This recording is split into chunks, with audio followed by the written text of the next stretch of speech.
Welcome to the Tech Talks Daily Podcast, where you can learn and be inspired by real-world examples of how technology is transforming businesses and reshaping industries in a language everyone can understand. Here is your host, Neil C. Hughes. Welcome back to the Tech Talks Daily Podcast, where every day I talk with a leader about how technology is transforming our life, business, and very often our entire world. And today I want to focus on entrepreneurs, startup founders, and fintech, and those building solutions of tomorrow, and one of my favourite places in the world, New York City. Because Maria Gotsch is the president and CEO of the non-profit venture partnership fund for New York City. And she's also co-founder of the FinTech Innovation Lab, another New York City-based accelerator program that pairs fintech startups with leading financial institutions. So incredibly exciting work that she's been involved with there. And she also has an unparalleled view into the ways major financial institutions are both sourcing and incorporating technology into their business.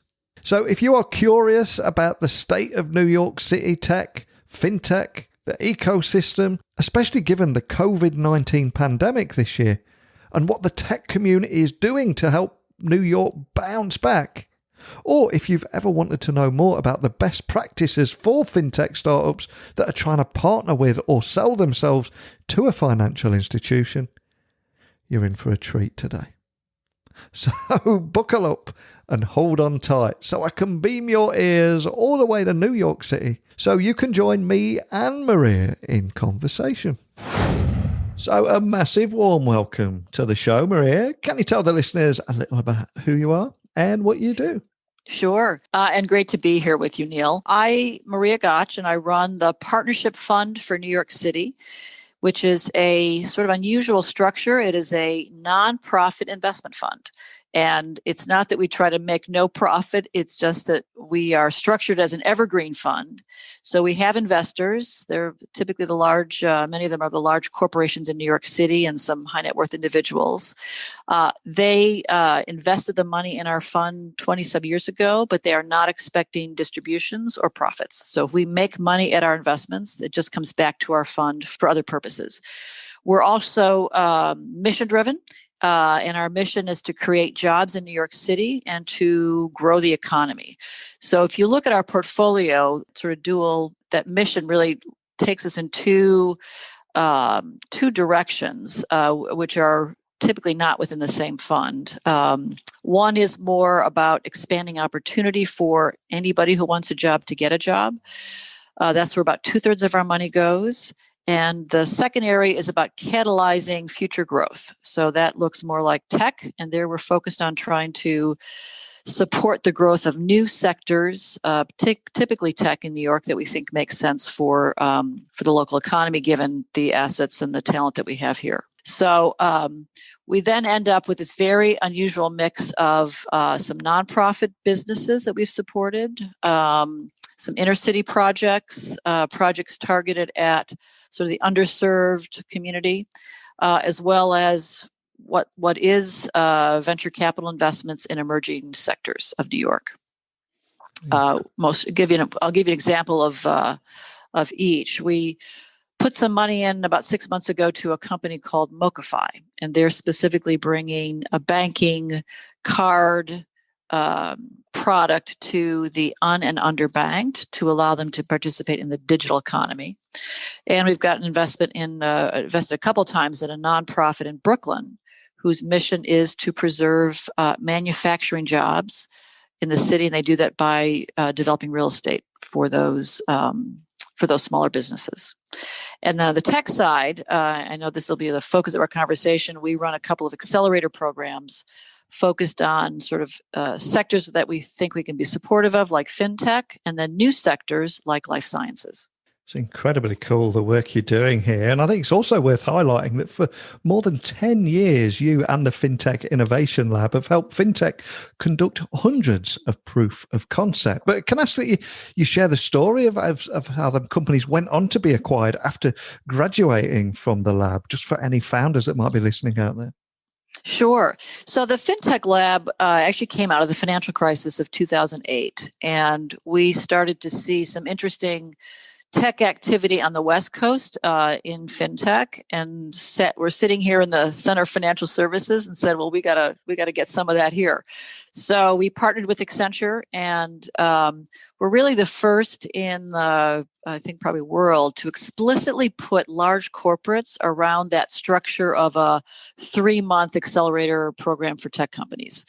And what we've created is really a bridge between a large corporate set of customers who, in this case, are regulated and they will admit challenging to navigate, and emerging tech companies that want to sell or partner with those large corporates.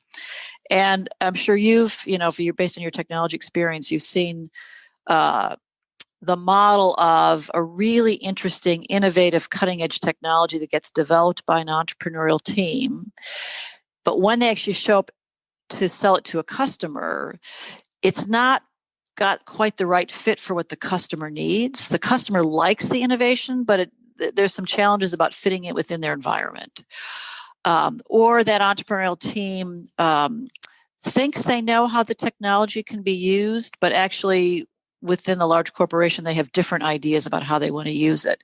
So there's a lot of friction when you're an emerging company trying to get into a large entity, to navigate it, to understand how your product would actually be used and integrated.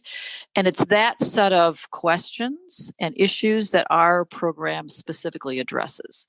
So we are 100% focused on behalf of the entrepreneurs of being and facilitating access to the customer base. So we started with 10 banks, and we now have 43 financial institutions. So now that includes money management firms, some hedge funds, a couple of payments companies, and we have a group of insurance companies. So we run an insurtech and a fintech track simultaneously, and have actually found that the conversations between the two parts of the financial services sector are interesting for both the entrepreneurs and the executives. So what your specific question is about was the POCs or pilots.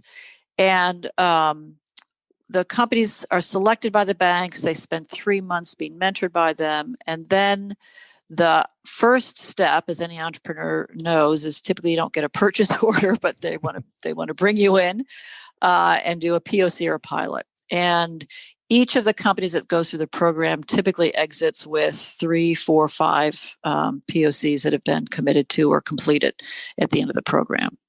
And so the statistic that we two that we really look at to show sort of a success for the alumni are the dollars that they've raised, and are they still in operation? Because as an enterprise company, you only raise money if you've got customer traction, and you only stay in business if you have customers. So we think those are two sort of good metrics. And so the 79 alumni have raised $1.4 billion of financing post-program, and close to 90% of the companies are still in operation. Now, 14 have been acquired. The most recent was Live Oak was acquired by DocuSign. And they, in most cases, these companies were acquired by another strategic buyer. And of course, you can learn more about the FinTech Lab and its application due on December the 1st. And the URL for that is fintechinnovationlab.com. Apologies for asking this, because it is a very big question every startup founder out there would love to know the answer to. But what are the best practices for fintech startups that are trying to partner or sell themselves to a financial institution? Is there anything that you can share on that? Yes. 3 words: patience, persistence, and listening. So on the patience side, it's a long sales cycle. I think we shorten the upfronts. I think the FinTech Lab helps companies shorten that upfront part of an enterprise sale from 18 months down to maybe 6 months. And so patience means you have to have enough money that's probably the key thing about the patience. You have to have enough money to survive that sales cycle. Particularly for a large regulated entity, They are by regulation required to make sure that all of their vendors meet the same level of data and security requirements that they have to themselves meet for the regulators. So that's an additional burden that a smaller company has to put in place before they will be approved to be a vendor. These organizations are complex, they're global. And so figuring out how to navigate that and getting to the right person takes the persistence. And so just because one part of the organization is not a good fit, there may be another part of the organization where they have a stronger need for your project or your technology, and they may have budget. So those are always good questions to ask. Is pretty early on in the sales cycle is understanding where they are in the budget cycle, because typically budgets are allocated on a yearly basis. So coming into somebody in the fall is good because they're formulating their budgets. But also persistence at, talking to different parts of the organization if you have, say, a data product, because what might not be interesting to the mortgage area could be very interesting to the commercial lending area. And then the last bit about listening is, and this is something that we really stress in the program, is it's really important to listen to your customer, because they will give you or your potential customer, because they're going to give you really helpful information about how they might use your product, which could affect your product roadmap, which could affect the feature set that you focus on. And so if you get the opportunity, every good entrepreneur will never give up an opportunity to pitch their product. But it's also really important to, as part of the pitch, to ask questions. And I think probably the most interesting thing about the program that we've set up is after doing this program now for 10 years, and because we run it as a civic program, that the bank executives and the insurance executives that participate, they now take that mentoring very seriously, because they're doing this to help grow fintech in New York. So there's a civic thing that they're doing by participating in the program.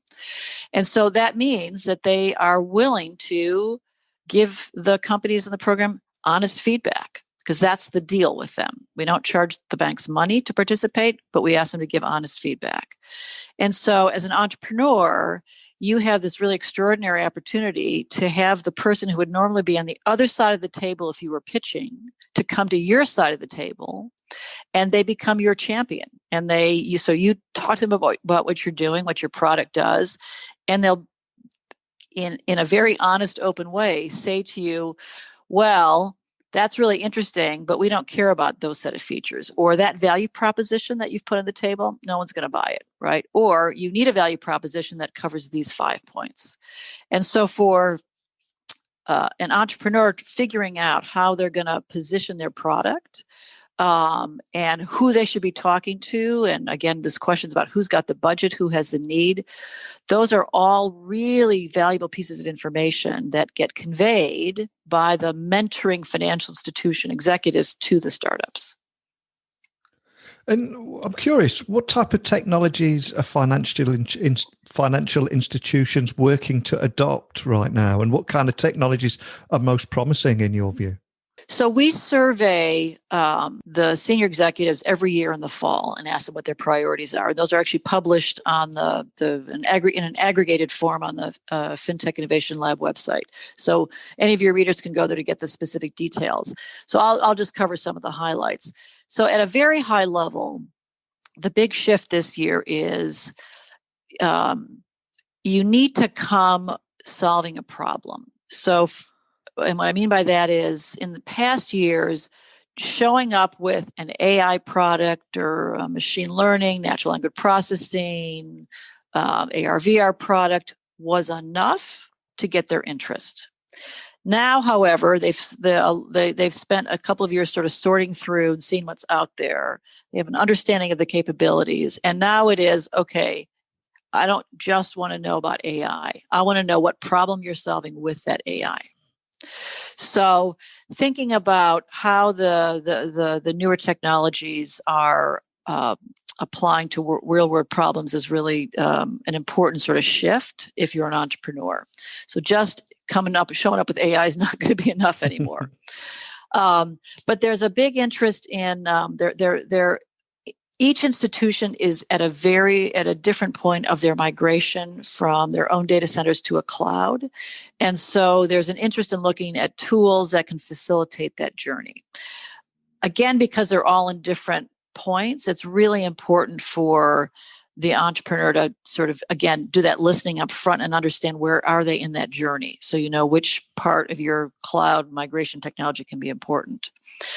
Digital engagement with their customers is another big priority. So tools that will help them facilitate that. So they're all on journeys towards digitalization of their technologies, and that's really important. Another area is sort of the enterprise tools for their own developers because all of these financial institutions have big technology departments, and so tools that help that group of people be more efficient with their time and in their process of development are other areas that are of importance.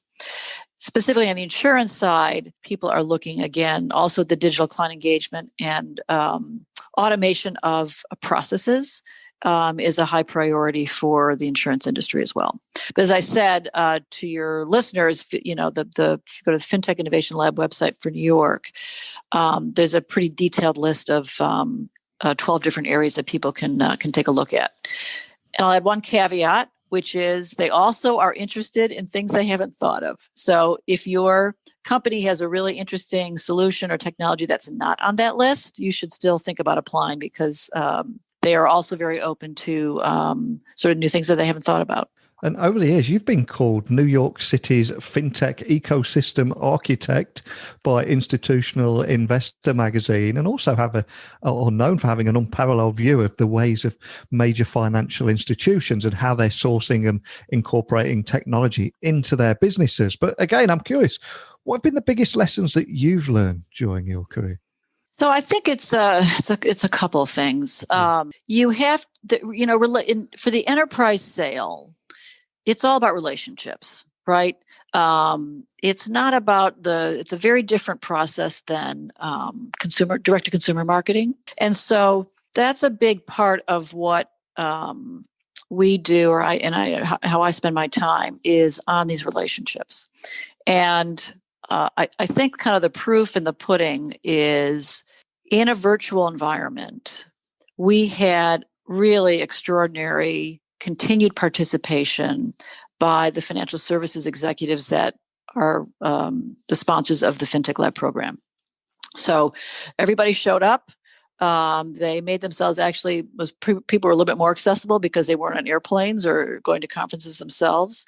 But the care and feeding and the maintenance of those relationships has really been a key part of how I spend my time and the importance of that.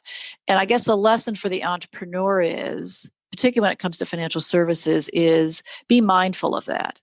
Although, the Wall Street and financial services is a big sector, it's actually a very small world. And there's a lot of movement of people around between organizations. And so while that can be very frustrating for an entrepreneur because you think you're making inroads with a particular person at an organization and then they leave, so your sponsor's gone, chances are that person is going to pop up somewhere else and may be the one to introduce your technology at that other organization.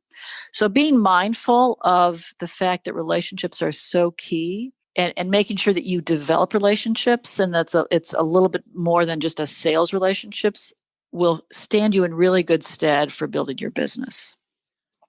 And then I think the second lesson is that how you build an ecosystem is to be mindful of the multiple parts. And so we explicitly put around the table and continue to put around the table at the lab the parts that we think are really important. So if you think about what makes a great enterprise company, it is customers. Obviously, you need a good product, but then you need customers and you need money and you need talent. And so we from the outset explicitly put around the table those pieces. So we have a group of great venture capitalists that work with us and help, in some cases, fund the companies, but also help the companies understand what it takes to get funded as an enterprise company. And then we have a group of sort of been there, done that entrepreneurs who are the ones that the companies in the program can go to ask the questions you don't want to ask your customer, like, what should I charge the customer? And how should I build my sales force? We have a couple of entrepreneurs, executives in residence who've got, probably combined a couple hundred years of experience. And they've been really valuable in taking the CEOs and their teams aside and kind of, giving them insights and in some cases reading them the riot act about what they needed to do to really think about building a strong enterprise business. And it has been an incredibly turbulent year on both sides of the pond and indeed all around the globe. So can you tell me a little bit more about the state of the New York City fintech ecosystem given the COVID-19 pandemic this year? And also, even more important, what the tech community is doing right now to bring New York back? So it's good news. Yeah. And we actually are looking at tech as it's a bright spot of our economy, and it's also we're sort of counting on it to be a key driver of the economy going forward. So there was a little bit of a dip in venture funding in the second quarter. I mean, I think as people were figuring out how to work remotely and how to do due diligence without meeting the team on a continual basis. But that has, from what we are hearing from sort of our venture capital partners, that's come back. And so funds have been able to raise money, and the funds are putting that money to work. And people have figured out how to do due diligence in a virtual world and do walking meetings, socially distance, et cetera, to do that. We are, and we've continued to support new areas. And a really interesting one for New York is life sciences. That obviously has a little bit of a halo effect around it because it is that sector that's going to get us out of the COVID situation through a vaccine and other treatments. So we've had a major initiative for a number of years to grow life sciences in New York, and have partnered with a venture fund, SOSV, who has brought their IndieBio Life Sciences Accelerator program from San Francisco to New York. And they opened it in May at the height of not a great time for New York City from a COVID perspective. They ran it virtually, obviously. Yeah. So they picked a cohort, and those cohort stayed at home wherever they were. But they're planning to move into space at Rockefeller University at the end of the year for their second cohort. And if you look at kind of the life sciences real estate industry, that's a bright spot in terms of to do lab work. You actually have to do life sciences work. You actually have to go into a lab. You can't do a lot of that from home. So there's a little bit of a interesting phenomenon with that. And so we're very focused on life sciences as a really interesting growth sector for New York, both because of the macro trends and also because of all the assets that New York has. And then I think you continue to see strength on the IPO market for New York City tech. So it's a good news story. In terms of what the tech community is doing, we've reached out to get their support, and we're kind of lining up new things every day for the small business community. So a big focus of ours over the last 6 months has been to focus to create a network to support small businesses. So we've partnered with the 5 borough chambers of commerce, who are actually, in the boroughs on the ground dealing with traditional small businesses. We helped secure some philanthropic funding from the Peter G. Peterson Foundation. And our partners are also the City of New York through EDC and Small Business Services Organization. And what the philanthropic dollars are doing is allowing the chambers to bring on 22 new staff members. We call them small business specialists. And those specialists' full-time job over the next 12 months is to work with small businesses. So to do outreach, to do intake of what their needs are, and then to connect them back to the resources that we're pulling together into our database. And so we've had some of the larger tech companies come to the table. Fiserv, LivePerson, Google have all come to the table with some of their tools, and we continue to do outreach. in the interest of doing a little bit of a pitch there, we're looking for companies that have tools that can help small businesses become more digital. So whether it's websites or e-commerce, we think there's an interesting opportunity to help these businesses actually upgrade their how they're selling and engaging in the digital world through this crisis. So interested to hear from anybody who's got some of those tools. Love that. And I don't think there's going to be anybody listening that won't be glad to see the back of 2020. But thankfully, we're just a few months or maybe weeks away from 2021. And what makes you hopeful and even excited about a new year? A vaccine. Yeah. I think that's 1, 2, and 3. Yeah. So I think we've all figured out how to do, or for many, certainly in the white collar area, figured out how to do remote working.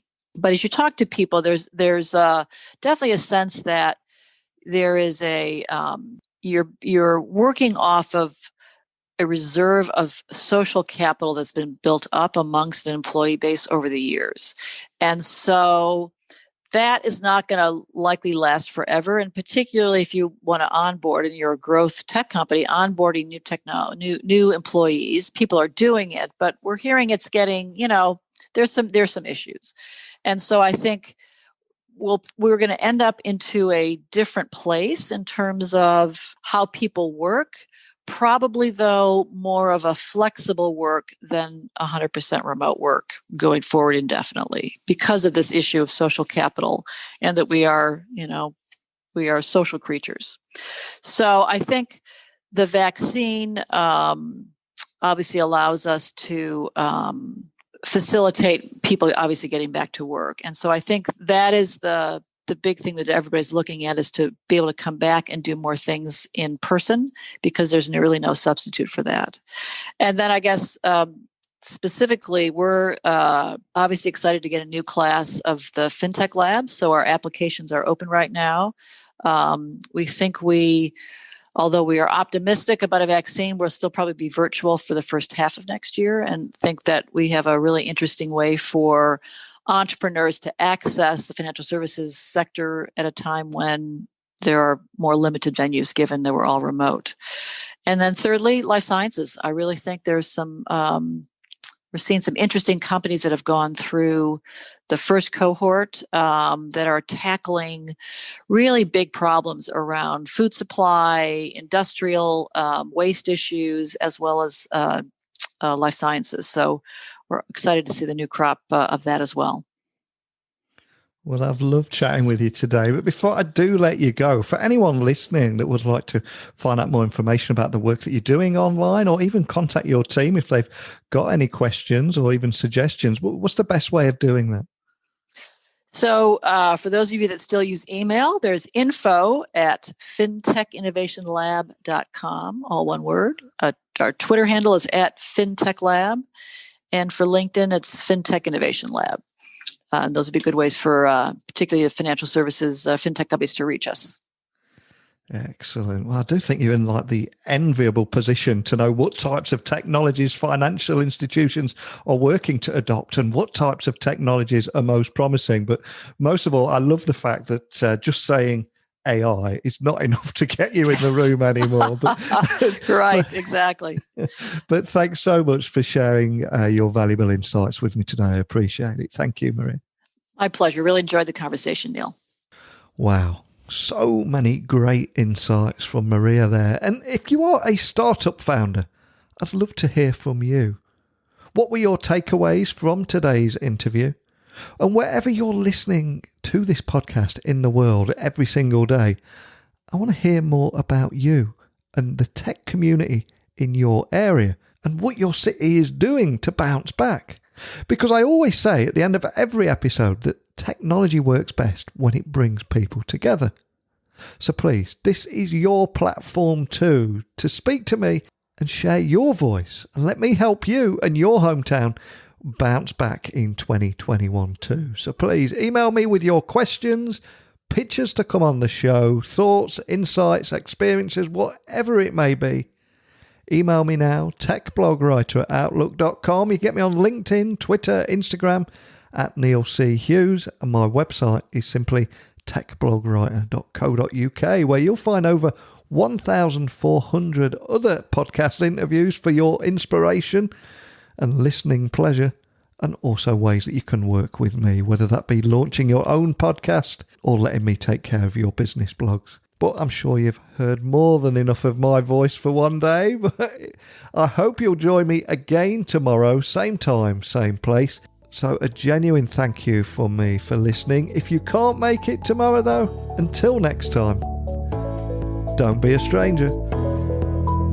Thank you for listening to the Tech Talks Daily Podcast with Neil C. Hughes. Remember, technology works best when it brings people together.